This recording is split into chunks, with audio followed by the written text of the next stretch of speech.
And even if by chance, and who can tell, the devil's so very sly she should discover that all within was not so very well, and if still free, that such or such a lover might please perhaps a virtuous wife can quell such thoughts and be the better when they're over.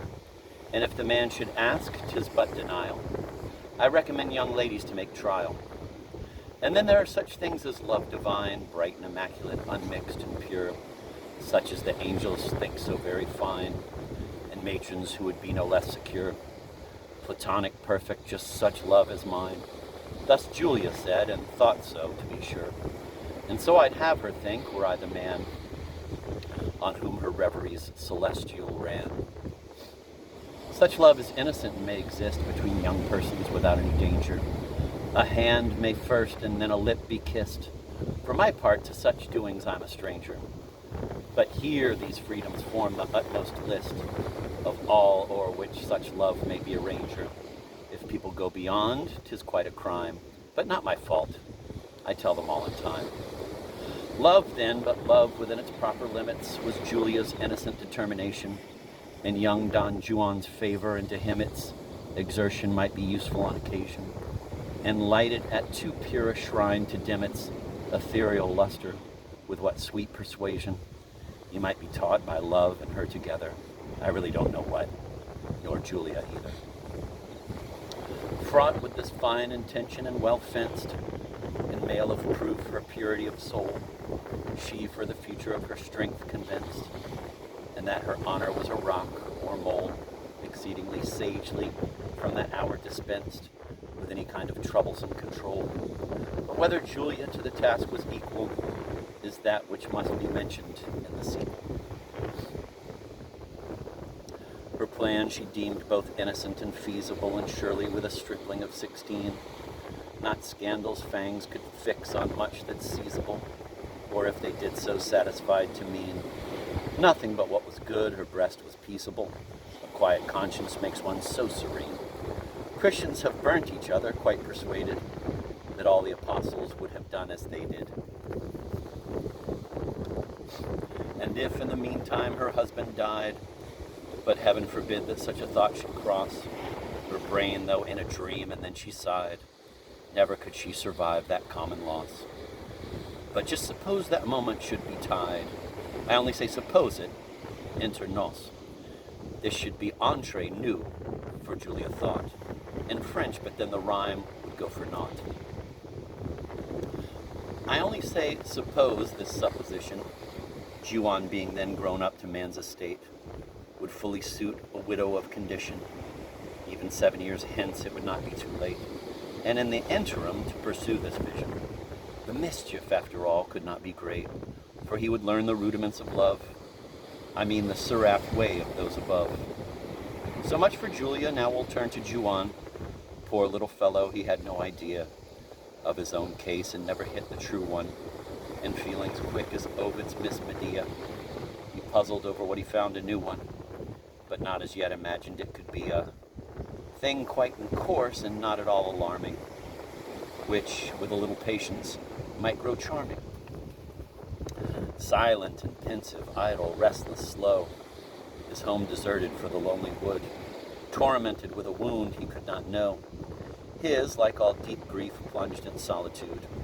I'm fond myself of solitude or so, but then I beg it may be understood. By solitude I mean a sultan's, not a hermit's, with a harem for a grot. O love, in such a wilderness as this, where transport and security entwine, here is the empire of thy perfect bliss, and here thou art a god indeed divine. The bard I quote from does not sing amiss, with the exception of the second line. For that same twining transport and security are twisted to a phrase of some obscurity. The poet meant no doubt, and thus appeals to the good sense and senses of mankind, the very thing which everybody feels, as all have found on trial or may find, that no one likes to be disturbed at meals, or love, I won't say more about, quote, entwined, end of quote, or, quote, transport, end of quote, as we knew all that before, but beg, quote, security, end of quote, to bolt the door.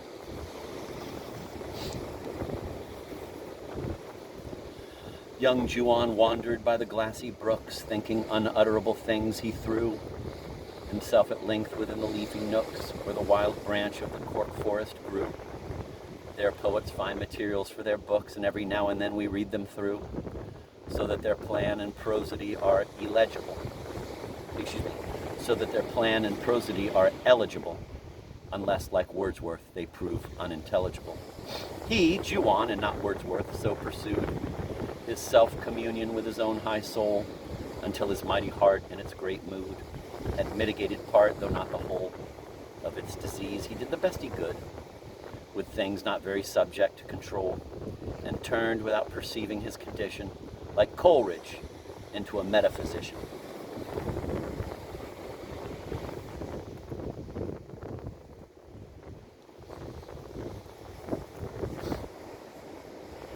He thought about himself and the whole earth, of man the wonderful, and of the stars, and how the deuce they ever could have birth. And then he thought of earthquakes and of wars, how many miles the moon might have in girth, of air balloons and of the many bars, to perfect knowledge of the boundless skies. And then he thought of Donna Julia's eyes. In thoughts like these, true wisdom may discern longings sublime and aspirations high, which some are born with, but the most part learn to plague themselves withal, they know not why. 'Twas strange that one so young should thus concern his brain about the action of the sky. If you think 'twas philosophy that this did, I can't help thinking puberty assisted. He pored upon the leaves and on the flowers, and heard a voice in all the winds, and then he thought of wood nymphs and immortal bowers, and how the goddesses came down to men. He missed the pathway, he forgot the hours, and when he looked upon his watch again, he found how much old time had been a winner. He also found that he had lost his dinner. Sometimes he turned to gaze upon his book, Boscan or Garcilaso by the wind. Even as the pages rustled while we look, so by the poesy of his own mind, over the mystic leaf his soul was shook, as if 'twere one whereon magicians bind their spells and give them to the passing gale, according to some good old woman's tale. Thus would he while his lonely hours away, dissatisfied, nor knowing what he wanted, nor glowing reverie, nor poet's lay, could yield his spirit that for which it panted, a bosom whereon he his head might lay, and hear the heart beat with the love it granted, with several other things which I forget, or which at least I need not mention yet. Those lonely walks and lengthening reveries,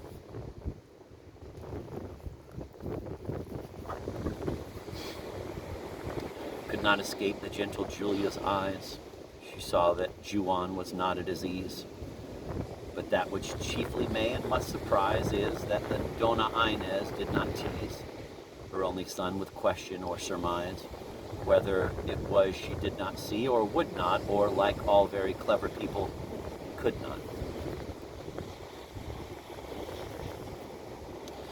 This may seem strange, but yet 'tis very common. For instance, gentlemen whose ladies take leave to o'erstep the written rights of woman, and break the which commandment is they break? I have forgot the number, and think no man should rashly quote for fear of a mistake. I say, when these same gentlemen are jealous, they make some blunder, which their ladies tell us. A real husband always is suspicious, but still no less suspects in the wrong place, jealous of someone who had no such wishes, or pandering blindly to his own disgrace, by harboring some dear friend extremely vicious, the last indeed's infallibly the case.